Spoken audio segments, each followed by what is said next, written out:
तर रायगडमध्ये रात्रभर पावसाची संततधार सुरू राहिली आहे। अंबा नदीच्या पाणी पातळीत वाढ झाली आहे। रायगड जिल्ह्याला अतिमुसळधार पावसाने इशारा दिलाय।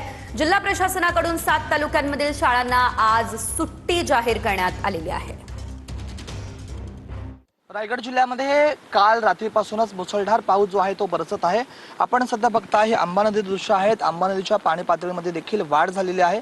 रायगड जिल्ह्यातील अंबा असो, कुंडलिका असो, सावित्री असो, या सर्वच नद्यांच्या पाणी पातळीमध्ये वाढ झालेली आहे। सध्या आपण बघितलं तर अंबा नदी दृश्य आहेत। अंबा नदीची देखील पाणी पातळीमध्ये वाढ झालेली आहे आणि सध्याची अंबा नदीची पाणी पातळी जर आपण बघितली तर ती जवळपास इशारा पातळीच्याच जवळपास येऊन ठेपलेली आहे।